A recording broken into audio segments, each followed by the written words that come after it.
broken by Alpha in Class A. Class B is still head-to-head between Mini and Ford, and I must say Toyota is looking rather good today as well. And then in Class C, it can be any of 10 competitors race. So let's not waste any time. Let's get out there and see who can do it. The Bridgestone tyres on Etienne van der Linden's Castrol BMW doing the job and putting him on pole position for today's race. Looks like Henny's just doing a few final adjustments to that car, and Etienne van der Linden just ahead of the Alpha of Martin Steyn. Mornay Jurgens, a big surprise there in third place in the second Alpha, and Johan Free in the K80 Estates BMW there in fourth position. Etienne pole in race 1 and was second on the grid for race 2. You happy? Yes, Hendrik. I mean, coming from PE where we were pretty strong, I was pretty confident that we would go well, yeah. Luckily, in qualifying, I didn't have the margin I had in free practice, where I seemed to have at least 3/10 on the rest of the field. But end of the day, I've still ended up with one pole position and was second for the second race, so I can't be too unhappy with that. Martin, you're looking strong on the front row for both races. Yes, Hendrik. We've always tended to struggle a bit at Zwartkops because it's such a tight track, and the Alphas don't like it normally, but I think we've got the handling sorted out on the track, and we've got the power sorted out. The car's going brilliant. The team does a brilliant job on the car, and I must thank it for them. But yes, obviously we've got a lot of competition from Etienne. He was very quick in the session for the first race. Like you said, he qualified pole. So we'll have to see what happens tomorrow in the first race. But yeah, we're looking good. We've been running under the top 3 the whole day, so we'll see what we end up with tomorrow. Sean van der Linde on pole position. No surprise there, but a big surprise. Philip Kakana coming through in the Sassel Toyota Renix, and what a great drive from him. Bert Kroger in the Toyota Corolla in third place. Philip, seems you've got the measure of at least one of the minis and the Ford this time. Yeah, I'm happy to keep one of the minis and the Ford behind me. It's nice.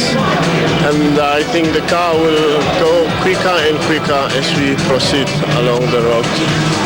What do you think is going to take to catch Sean, catch and beat him? I think we need to work extra hard. We need to work very hard because Sean and the guys, they are working very hard and they test a lot.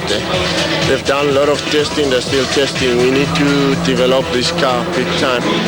Cars lined up on the grid. Etienne van der Linde alongside him, those two Alfa Romeos, and they want to do well here. Etienne has done a lot of testing and he gets away really well off the line. So does Sean van der Linde in Class B, and as you can see, it's just Class A and Class B for the first time here at Zwartkops. Here we are on board with Johan Free, and it's Mornay Jurgens just in front of him. A little nudge there from Johan Free as they go around turn 2 and make their way to the first of the streets. It takes them onto the back straight there, and it looks as if Etienne van der Linde has got a little bit of a problem here with those Alphas. He's a bit of a sandwich between two Alphas, and Martin Steyn starting to pull a little bit of a gap on van der Linde. There you can see going down towards turn 4 and make the right-hander, and I tell you something, here comes some trouble. The BMWs are all over the place as they go through turn 4 there. A little clip from Steve Morris, and that sends Richard Sorensen into the dust. He gets it under control, manages to control it very nicely, brings it back onto the circuit, but back up at the top of the hill, it's Martin Steyn starting to show the Alpha dominance over the BMWs. These Alphas are starting to take over the dominance that BMW have had in this A-Class for production cars, and they are meaning business. You can see all over the back there, we saw Paulo Tacunha having a big turn there with Steve Morris as well. Here we are back with the leaders once again, on board with Johan Free, and this is the best seat in the house in terms of the action in front. Looks like Jurgens is going to go up the inside. He has a look. Is he going to be able to make it stick? He does. What a great bit of driving there from Mornay Jurgens, and he hangs on and gets ahead of Etienne van der Linde. Van der Linde is not going to be happy with that. They go down towards turn 2. It's a tight right-hand hairpin there, and it's Alpha 1 and 2, and I tell you something, the fans are loving it. Pretoria have got a lot of Alpha fans out there, and to have Alphas 1 and 2 at their home circuit is what they wanted all the time. Martin Steyn has a big gap. You can see it from Johan Free's in-car camera shot here as they go down the back straight. He is miles ahead. Late on the brakes is Etienne van der Linde trying to put pressure onto Mornay Jurgens there, but Jurgens just hanging on and sliding that Alpha out of turn 4. Up to the top of the hill now towards the Zwartkops Club. Late on the brakes, you're going to see here is Johan Free. He catches, oh, what a great bit of driving there. Really late on the brakes, catches up about half a car length there on Etienne van der Linde, and as they come round the top of the hill there, he's right on the tail of the Castrol BMW ahead of him. It's Alpha 1 and 2, BMW 3 and 4, and then we've got Anthony Taylor in 5th place as well in the second of the Castrol BMWs. Then it's the first of the Mercedes-Benzes, and that is Leroy Poulter, and he's having a great outing in Zwartkops as well today.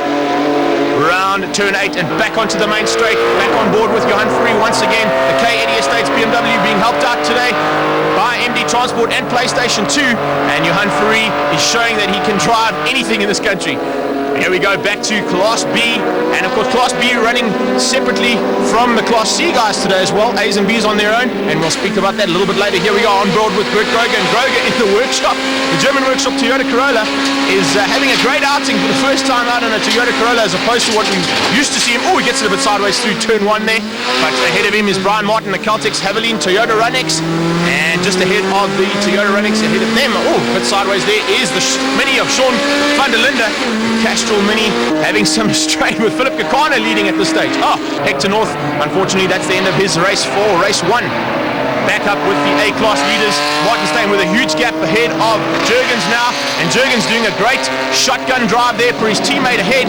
And I tell you something, it's going to take a lot of work from these BMWs to get past Morne Jurgens. He's a very experienced driver, coming from single-seaters into the tin-top class for the first time, and he's loving it. This 147 of his is starting to perform, and you can see the 147 of his teammate Martin Steyn is really performing well here at Zwartkops. Oh, it looks like Sean van der Linde has just got ahead of Philip Kakana. Oh, and problems for Marco de Cunha there.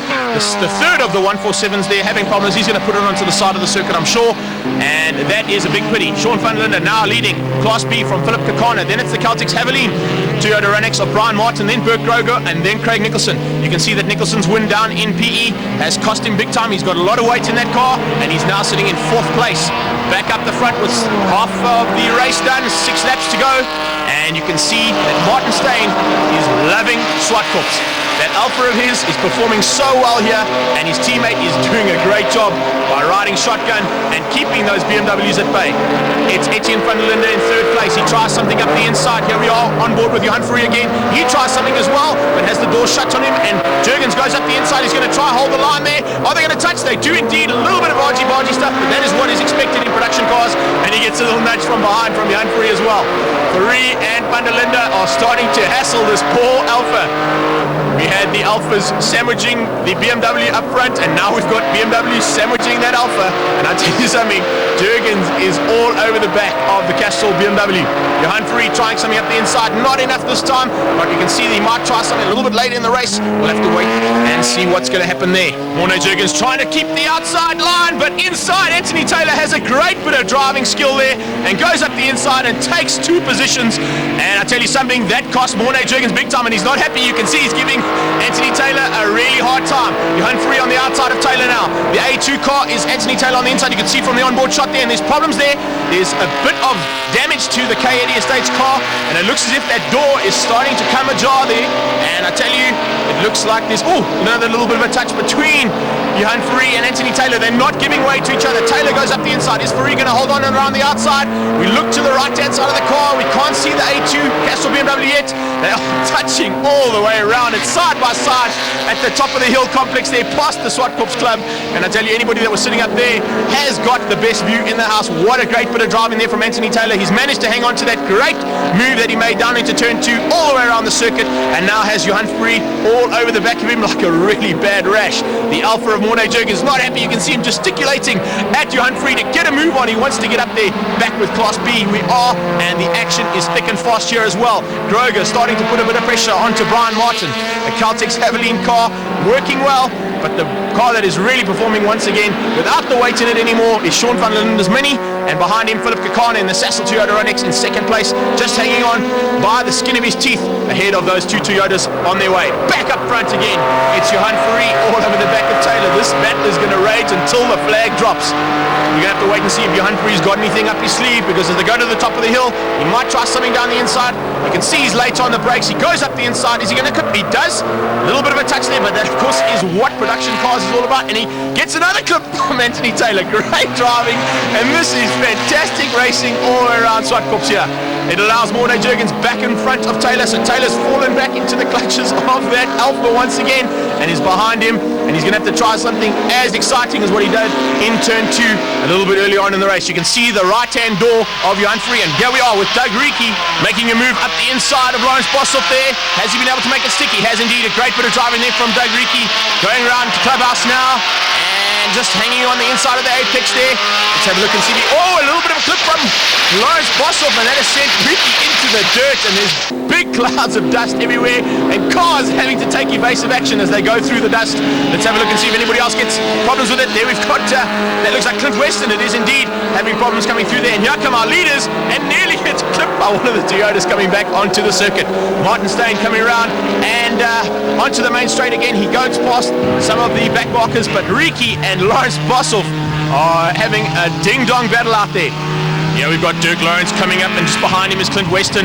And then, of course, it's the leaders that are actually catching them there. As I said, we've got Martin Steyn trying something up the outside. Is he going to be able to go around those back markers? He's been boxed in there, and that might cost him some time. It has indeed, and you can see the BMW is right on his tail as he came out of turn 3, heading around turn 4, up towards the top of the hill now. He has Etienne van der Linde all over the back of him. He's lost the lead that he had. His ability to get through the back markers has cost him time, and this might even influence the outcome of the race. As they come towards Sunset Corner, it's Etienne van der Linde starting to put big pressure onto Martin Steyn now. Steyn is going to have to try and protect his line. He goes wide, and he allows Etienne van der Linde to take the inside line. They do touch coming out of Clubhouse Corner, and that has pushed Martin Steyn off the circuit and into second place. Great bit of driving there from the BMW driver, and I tell you something, he has worked hard to get back up the position that he lost earlier in the race. He was on pole, he got forced back into the battle between the BMWs and the Alphas, and now he is up front and where he is used to being. Martin Steyn has made the wrong decision in terms of trying to go around the outside. Here's the Class Bs. It's still Sean van der Linde from Philip Kakana, but Bert Groger is all over the back of Brian Martin. Martin sliding into turn 8, the final turn there, past all the banners there and onto the main straight. He has got Groger all over the back of him. Our leaders are at Clubhouse now. It's Etienne van der Linde defending hard from the Martin Steyn Alpha 147. And it looks as if that 147's mistake earlier, trying to get through the back markers, is going to cost him big time. Because as they go down towards turn 8, it looks as if Etienne van der Linde has managed to hang on. And he's going to take the checkered flag from Martin Steyn, but really, really closely behind him. A great race up front there between those guys. Etienne van der Linde taking it from Martin Steyn. Johan Free finishing up in 3rd place, and Morne Jurgens there in 4th place. Leroy Poulter in 5th place in the Mercedes-Benz. Here we go with Class B, and it looks as if Sean van der Linde has hung on. He has indeed. Philip Kakana, a fantastic drive from him in the SAS quite early. Johan Free trying something up the inside.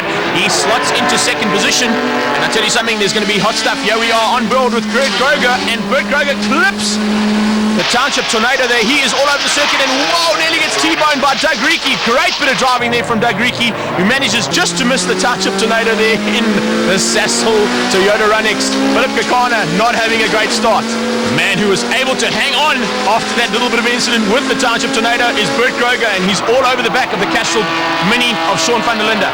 Up front again with our Class A contenders, and Poulter having a tough time at the back of the field there. Looks as if we've got Marco Acuna back in the race. They've sorted out the problems with the Alpha, and he is back in contention for heat number 2. Back on board with Bert Groger in the German workshop Toyota Corolla. As they go towards Sunset, you can see this is why it's called Sunset. As they turn right into this corner, you just get a big blaze of the ball of late afternoon sun in your windscreen. All over the back. Is he going to clip him? You can see he's right on the tail of that Mini. And yeah, we've got a bit of interesting stuff. Is Richard Sorensen trying to go up the inside of pit lane to make this turn? Not quite. He's just fending off the 2 Alphas behind him. And I tell you something, he's going to have to work hard, because it looks as if Jurgens is trying to go up the inside. Unfortunately, yes, he has got past. Morne Jurgens, a great bit of driving there, and he's got past the Titan Aviation BMW of Richard Sorensen. Richard Sorensen now the Alpha sandwich in between Jurgens and Acuna. But up front, it's Alfa Romeo. Then we've got Johan Free in the first of the K80 cars, and he's being put under big pressure, as you see here with 4 laps gone. It's Etienne van der Linde moving up the inside, Taylor going up the inside of Free as well, and it looks as if he's coming under pressure from his own teammate there as well, Stephen Morris, the 4th of the BMWs involved in this big fray for 2nd place. There's 4 BMWs battling for 2nd. They all want the position, they all want the points that that position gives, and at this stage it's van der Linde from Let's have a look as they go down into turn 1. Taylor hanging on at this stage into 3rd place. Then it's Fareed into 4th, and behind him the second of the K80 Estate car, Stephen Morris, all the way from the UK. He goes up the inside, clips the back of the second Castrol, but that enables him to get past the MD Transport K80 Estate car of Johan Fareed. Behind them, it's the second of the Alphas, and that's Mornay Jurgens. There's no problems for the first Alpha. It's right out in front and no hassles at all for Martin Steyn. He seems to have this track dialed down, and that Alpha loves to be here in Pretoria. As I said earlier, there's a lot of Alpha fans here in Pretoria, and they must be loving this. BMW's 2nd, 3rd, 4th and 5th, and then the second of the Alphas trying to go up the inside. Is he going to be able to do anything? He clips the curb and has to just stick behind Stephen Morris as he tries to get past his new teammate Johan Fareed in the K80 Estates BMW. Behind them, it's Richard Sorensen, and it looks like he's sorted out problems that he had earlier, and he's now on the back of Jurgens' car. There's a big battle here between BMW and Alpha, and this is really nice to see that one motor manufacturer is not dominating in Class A. Class B, of course, is being dominated big time by Sean van der Linde, who's leading at this stage. Behind him is Bert Groger in the Toyota Corolla, and he's having a great outing here at Zwartkops. Then we've got the Caltex Haviline Toyota Runex of Brian Martin, and then it's the second of the minis, the Savat Bozel Mini of Craig Nicholson, and he, of course, is working hard with a lot of weight on that car, and sitting in 4th place is a good place for him to be. Problems there for Marco Acuna, second retirement for the day, and that is not going to do his championship bid any good. Here we go, the Honda Cup boys showing us what it's all about, and it looks like Lawrence is leading at the moment. Lawrence Boshoff ahead of Doug Reekie, and then it looks like Dirk Lawrence behind him as well, having a great outing here, sitting in 3rd place overall at this stage in our Honda Cup. Final lap as they come round turn 7, down the little straightaway, past the Bozel straightaway there, and into turn 8, and it looks as if Martin Steyn has had no problems with the back markers he had in the first heat, and takes the first position there. Great bit of driving there from the Alpha driver. Etienne van der Linde in 2nd place in the Castrol BMW, and Anthony Taylor in 3rd place. Stephen Morris and Johan Fareed 4th and 5th. Martin, the first better result than the first race? Yeah, much better. Look, I think we were just unlucky in the first race, but yeah, I got away. I had a good start. I think Johan held Etienne up a bit in the beginning there, and we came home with a win. So I'm very happy. We to be honest with you, we didn't think we'll do that well here because it's such a tight track, and front-wheel drive car tight tracks doesn't really suit them. But we ended up number 1 on the podium, so obviously we're very happy. Another man happy, Sean van der Linde, dominating Class B, and of course the overall production car championship as well. Bert Groger, good weekend. Unfortunately, Clint Weston, not a great one for him. Sean, double on the day, well done, extending that lead in Class B. Yeah, it was a very good day for us. We had pole position, 2 heat wins, 2 fastest laps, so we can't complain. It's been a fantastic day. The team once again did a brilliant job, and I mean that's a result, I suppose. Second race of Class C, and it looks like the Fiats are dominating once again on lap 3 of 12 here. We've got the Golfs battling for 2nd and 3rd with that Daihatsu Sirion, and I tell you something, Kronwinkel is meaning business in the second heat. He is now moving into 3rd place, and looks like he might take Dave Compton up the inside with him into 4th place, and Carlos Nobra, the leader and winner of our first heat, is having a bit of pressure put onto him here, and he's not used to that. That Yellow City Golf of his works really well, and on these tight twisty circuits like Zwartkops is, he should be up there where Marco Sullivan is right now. It's Nobram now moving into 3rd place, Kronwinkel into 4th, Dave Compton all over the back of him, and then it's Jens Gierloff there in 6th place. Compton going up to the top of the hill, he's on the inside line, so this possibly might be an overtaking maneuver as they go into Sunset Turn. Marco Sullivan is already way and through and dominating up front because he's pulled a really big gap, and Compton manages to hold on to the inside there and gets ahead of Kronwinkel in the Daihatsu Sirion.